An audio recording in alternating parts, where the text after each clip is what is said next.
BBOR Black Box Online Radio, coming to you from West Virginia. BlackBoxNid88 on Instagram for the bonus podcast. And welcome to BBOR, the home of true crime talk radio and your premier destination for unsolved mysteries, criminal psychology, and exploring the dark side of cyberspace. My name is Ned DeHaan, and I am your host, as well as the creator of AstroPsych 400 here on YouTube, and regular contributor to the Zodiac Killer channel. And a great way to support these shows is just by listening to some more content.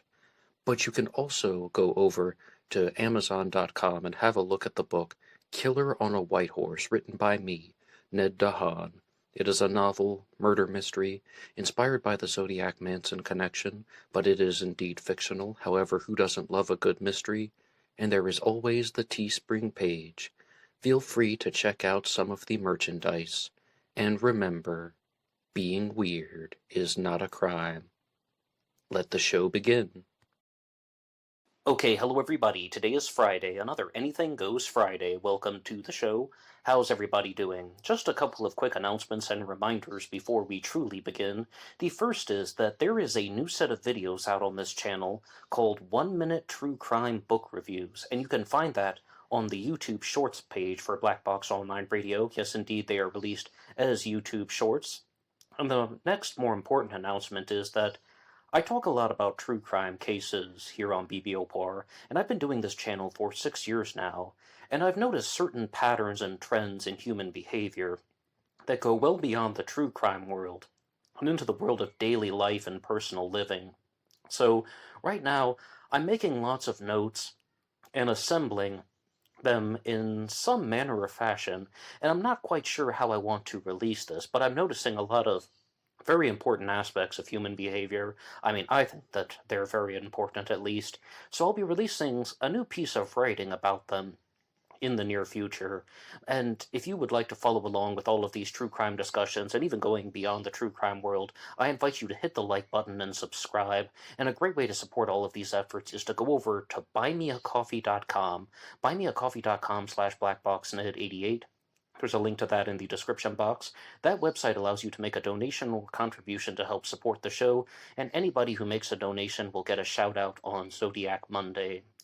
Today I'm going to revisit the story of Albert Fish, one of the most gruesome and heinous serial killers that I have ever encountered, and definitely talked about here on Black Box Online Radio.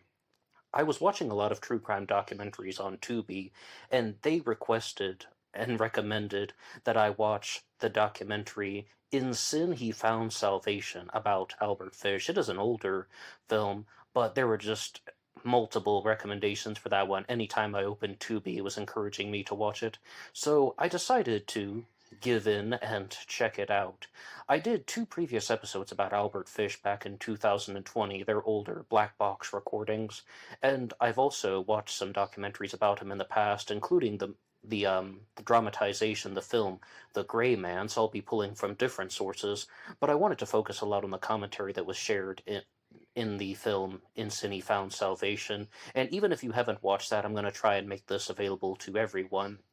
And Albert Fish was a serial killer who was known by many different names, and he was called the Gray Man, he was called the Brooklyn Vampire, the Moon Maniac, the Werewolf of Wisteria, and because I am pulling a lot of info from the documentary In Sin He Found Salvation, that's what gives us the title of this episode, The Salvation Sinner.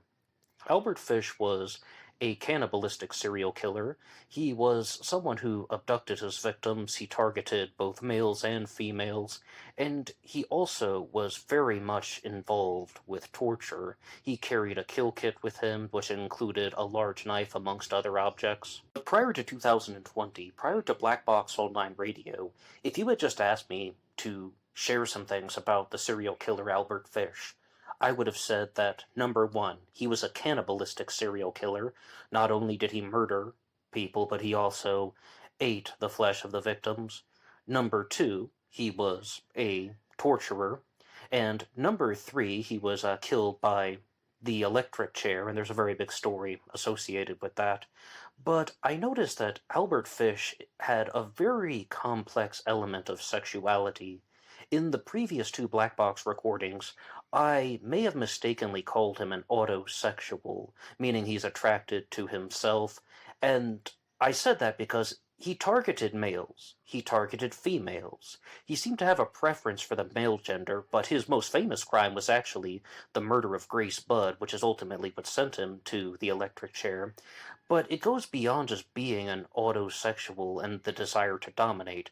I absolutely stand by the claim that I think he cared more about domination than the gender of his victims, but perhaps a more appropriate term would have been pansexual or sapiosexual, or even if you just forget about labeling those sexual desires that he had.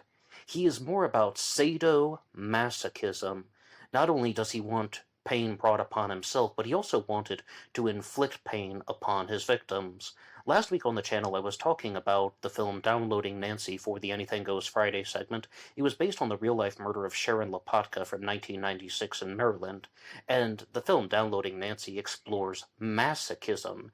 There's this character played by Maria Bello who wants to be tortured to death. And very specifically, she wants the pain brought upon her. She is a masochist. And Albert Fish tortured his victims, being a sadist. He wanted to bring pain to other people, but he would also strike himself with what appears to be a cat o' nine tails or a similar type of whip with hooks to the point where he's bleeding. He would also insert metal pins into his own body, bringing pain upon himself.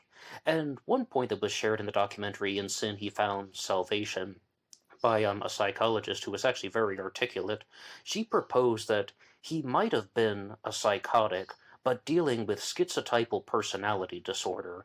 And I'm not a medical doctor, I'm not a psychologist myself, so I am not really going to give too many comments on that other than reiterating what she shared in the film. And that is that he would have been a psychotic, but because of this possible diagnosis that she'd given him, he is able to blend in with normal society. He is able to come across as non-threatening.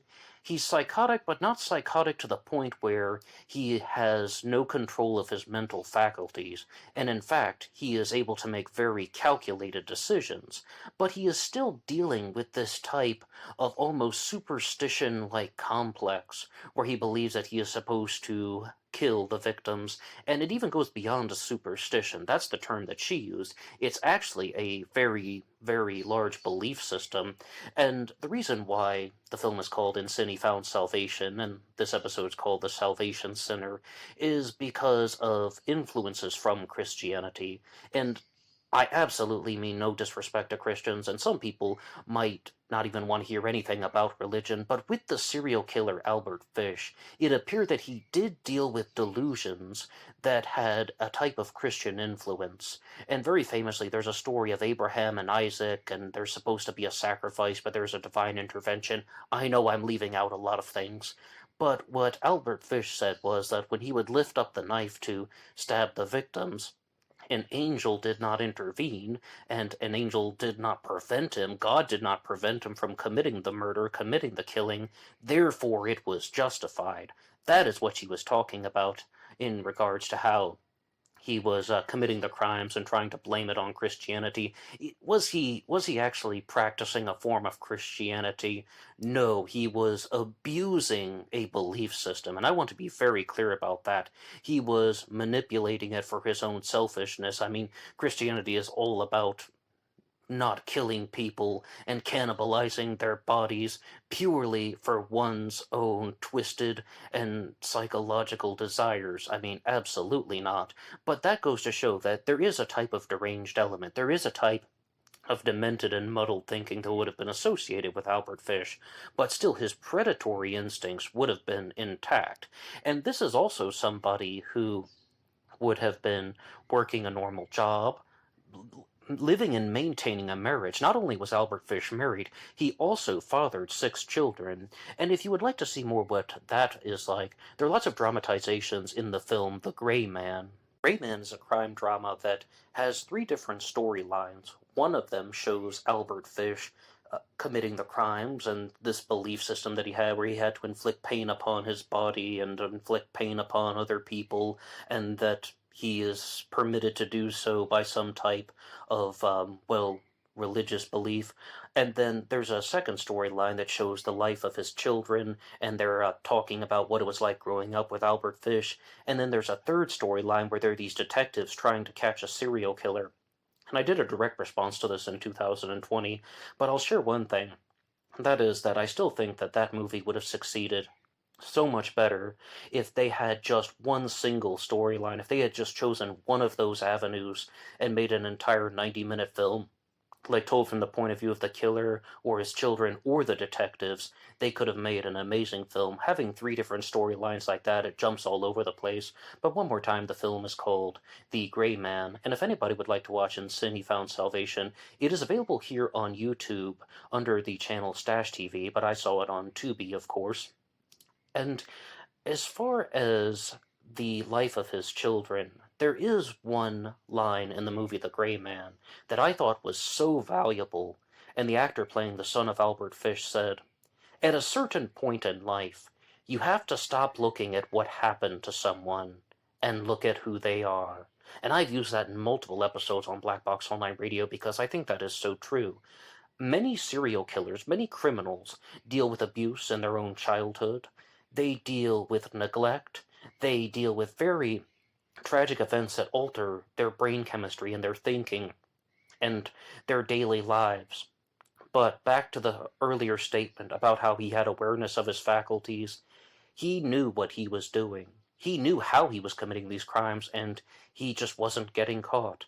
So therefore, he's not even someone who can say not guilty by mental disease or defect. He was wrong. He was in the wrong. And the murders committed by Albert Fish, these cannibalistic serial killer crimes, which are absolutely disgusting, were all done with complete awareness from the killer, in my full belief. One more time, that film is called The Gray Man, if you'd like to hear more about that. Albert Fish was born in 1870, and he passed away in 1936, just shy of his 66th birthday. One thing they shared in Sin He Found Salvation was that he was actually the oldest person to have been put to death by the electric chair at age 65. And another point that was argued by that psychologist that I spoke highly of earlier on was that the body count associated with him as a serial killer is going to be impossible to determine. And not only that, there probably were lots of victims that were molested by Albert Fish that aren't even on anybody's list. And one person estimated 100 people were molested by him, and those were just the stories that we would have known about. I mean, that's, again, an estimation based on certain reasons about sightings of a man who was approaching children in New York City. And what she said was, it's probably well over 100. I mean, the fact that this guy lived to 65 years old. And if you were to go on Wikipedia right now, you would see that Albert Fish had a serial killer reign of terror of only about 8 to 12 years could be the estimation. And normally that's not very typical with serial killers, especially somebody like Albert Fish, who had these types of tendencies that carried on into his senior years. With lots of serial killers, they usually have a crime that takes place in their teen years. Sometimes the first murder is not even planned. It's a fight or an altercation, and that gets out of control, and then they get away with it, and there's this adrenaline rush, and there's this feeling of domination, and they go on to commit more crimes, usually in their early to mid-20s, and then, this is often very true of the male serial killers, there is a decrease in testosterone and a decrease in energy in perhaps the late 30s, early 40s, and that's when the person ultimately decides that they aren't going to commit the crimes anymore because there's a fear of getting caught. With Albert Fish, though, it appears that his crimes continued well past his early 40s, and I think it's because he had the ability to commit the crimes without getting caught. And this is something that I remember even from 15 years ago watching serial killer documentaries on YouTube, where someone said that Albert Fish was able to commit these crimes and get away with it because he just put on the facade of being a very harmless, old, gentle man. He just looked like a caricature of somebody's grandfather. And absolutely no threatening elements were involved with that.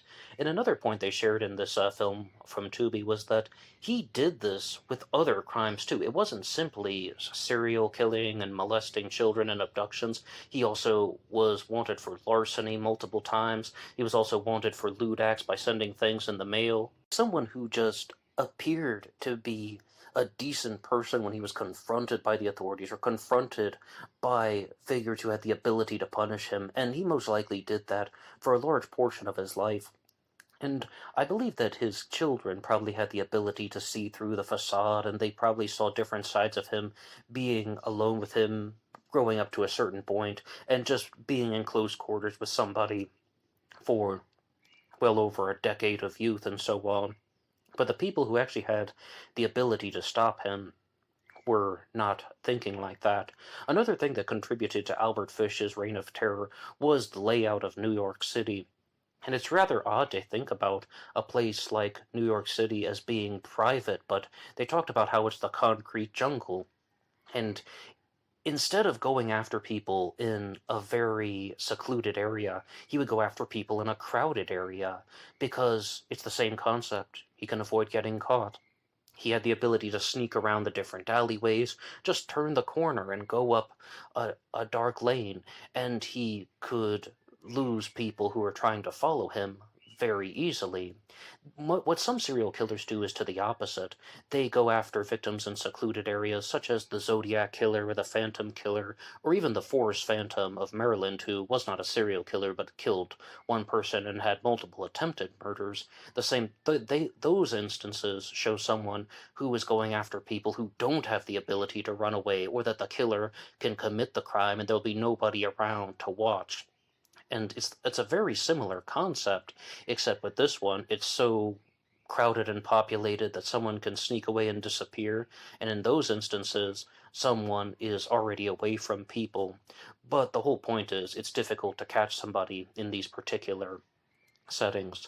If we're going to compare the behavior of Albert Fish, a cannibalistic serial killer, to other criminals, there was a line in the film, in Sin He Found Salvation, where the psychologist said that sometimes a sexual action can occur without sexual contact, and that is so overwhelmingly important to understand when talking about the true crime world, because this is so true of other criminals. Dr. Todd Grande said that David Berkowitz would be a very good example of this, the son of Sam shooter, where the crimes were sexually motivated, but he was not committing physical acts with the victims. A lot of people think that the crimes of the Zodiac Killer were sexually motivated, even though the Zodiac wasn't committing sexual actions with the victims. And an even more extreme example would be Ted Kaczynski, the Unabomber, who would spend 100 hours assembling a bomb that would only take 9 hours to assemble. He would assemble it and take it apart and assemble it again, and they believed that he was actually getting some type of sexual exhilaration from assembling the bombs. Whereas with somebody like Albert Fish, there is a big difference among the three other people that I mentioned, the Zodiac Killer, the Son of Sam shooter, and the Unabomber, and that is that Albert Fish had lots of physical contact with victims whom he was not sexual with. A prime example of this is his most famous murder, the murder of Grace Budd, and that relates to cannibalism. He didn't have sex with her body, but he did murder her and cannibalize her. I mean, it's just absolutely terrible even just saying the words out loud, but he also said that after he would eat the parts of her flesh, he would spend the night masturbating to the memory. So this goes to show that he is very twisted.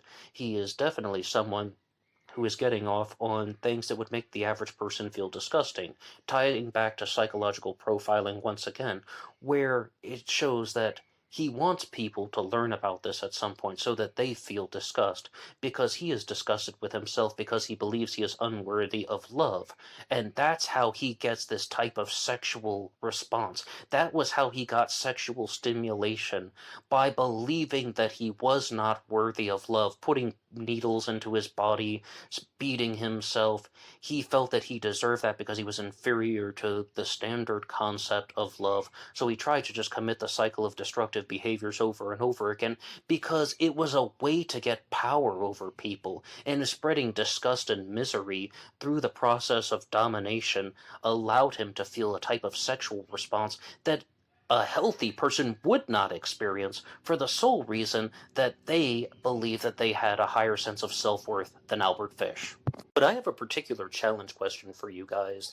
Do you remember being in school and hearing the stories about the wars, whether it's World War I or World War II, maybe the Civil War here in America, and you would learn about all of the tragedies that took place and all the lives that were lost, and you became somewhat desensitized to the carnage? I feel that when we examine true crime cases here on Black Box Online Radio, and I talk to them about you guys, as well as watching true crime documentaries, I have the exact opposite feeling. I feel just more and more disgusted. I feel like it's a more and more sensitive reaction just learning about all of these twisted types of behavior that are present not only in serial killers like Albert Fish, but in countless individuals throughout the true crime world. But how do you respond to true crime content? Does the more you listen to it, the less sensitive you become, or the more you listen to it, the more sensitive you become? That's a challenge question, and I would like to know your responses. You can write them in the comments section down below, and maybe they will be featured in a future episode of Black Box Online Radio. And there is one more point, though, that I would like to discuss with you guys. That relates to the names that Albert Fish has been given. I told you I'm calling him the Salvation Center for this episode because I'm giving credit to the documentary, which provided a lot of the source material. But also, somebody asked a question in the comments section on Black Box Online Radio, giving a shout out to longtime BBOR friend Rick Hansen, who asked, why was he called the Gray Man? And it appears that he was given this name because a woman once described him as being gray in both personality and demeanor. And believe it or not, I heard that on an episode of Norm Macdonald's talk show. The late comedian Norm Macdonald was talking about serial killers and brought up Albert Fish. He was also called the Brooklyn Vampire, and this is important to note because not only did Albert Fish cannibalize the victims' bodies, he also drank their blood, and this is something that is very different in terms of actions because one of them is about devouring, consuming, and domination, and the other one is a bit more sexual and ritualistic, and the activities of Albert Fish in terms of cannibalism or not necessarily ritualistic. What he was known to do was to cut off pieces of the body, and he particularly enjoyed the rump and the anus, as terrible as it sounds, and he would actually cut them up, cook them with vegetables and onions. And it's just so sickening to think about it, but he would eat it like pot roast. That was one thing that I did remember from, as I said, 15 years ago. And it's just, I don't even want to share any more about that. But another nickname that he was given was the Moon Maniac, as well as the Werewolf of Wisteria. And when I was listening to an episode about the Midnight Assassin, another serial killer who actually operated before Albert Fish's time, well, actually, Albert Fish was born in 1870, and the Midnight Assassin was operating in 1884 and 1885 in the southern part of the United States.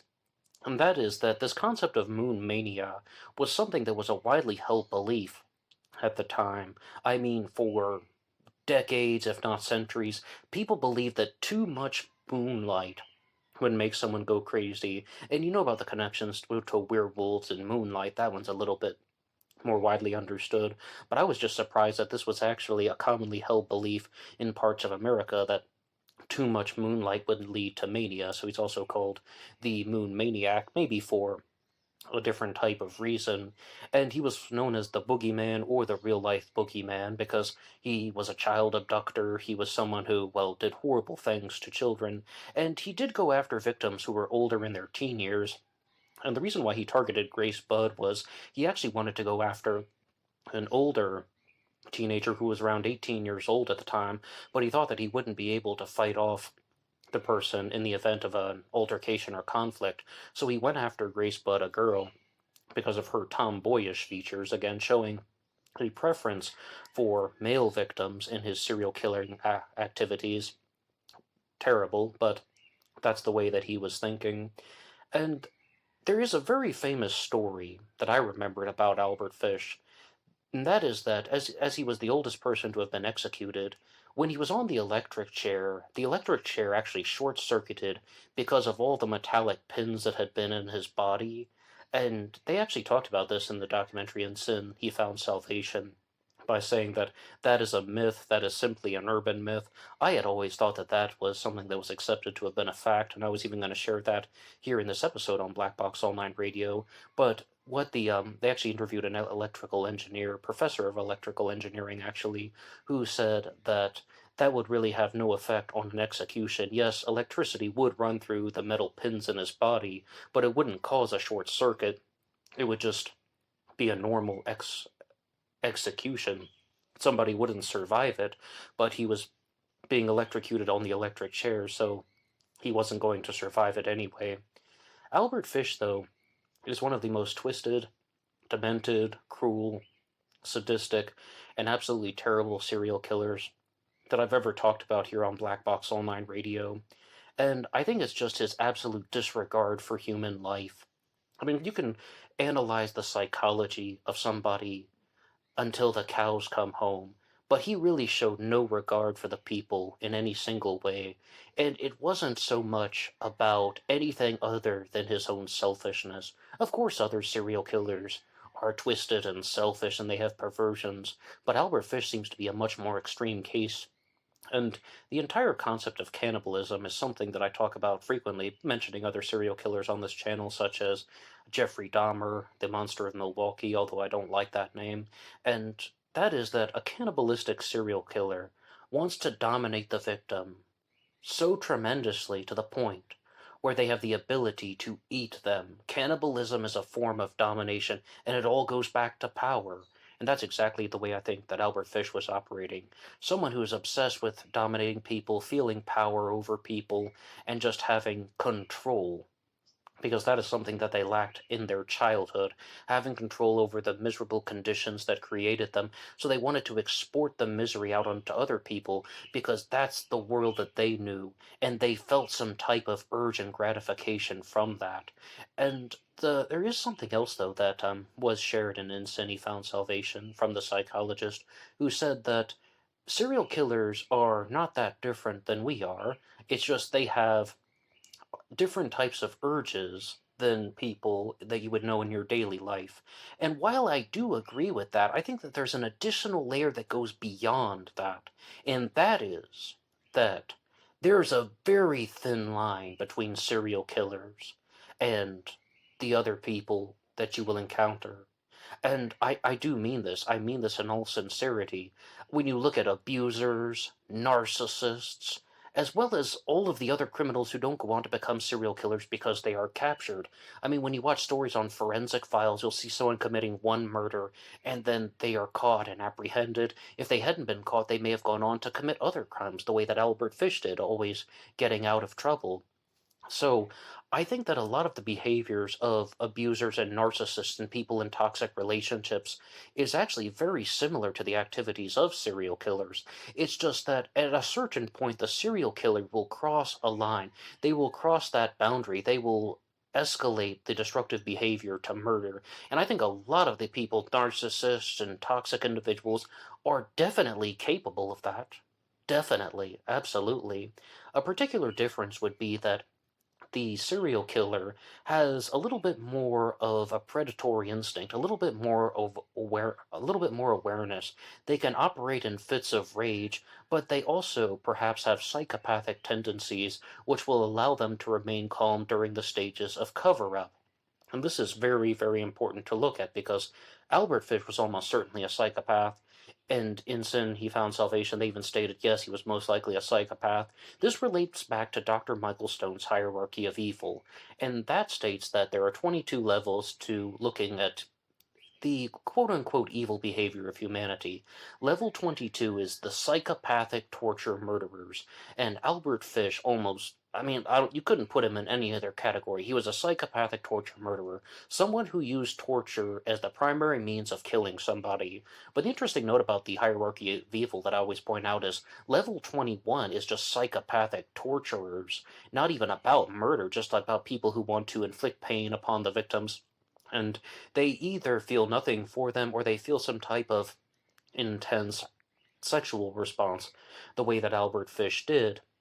And this is just tying into all of these points about his mental health issues. Someone perhaps with schizotypal personality disorder, definitely a psychotic, almost certainly a psychopath, and just feeding into his ability to manipulate cunning instincts, predatory behavior, and preying on people who were not in positions to fight back. So that is my conclusion for the episode on the serial killer Albert Fish. Do you have any additional comments about him, or would you like to challenge any of the points that I made in this particular episode? If so, you can put your ideas in the comments section down below. Anything is welcome. Just please be respectful to the victims or to people who have been affected by these terrible stories. But other than that, I encourage you guys to discuss this subject. Any feedback is welcome, and anybody can write the show at BlackBoxOnlineRadio@AOL.com. You can also get me on Facebook. My personal Facebook is in the description box, and there is always BlackBoxNid88 over on Instagram, and I will see you there for the bonus podcast. Until next time.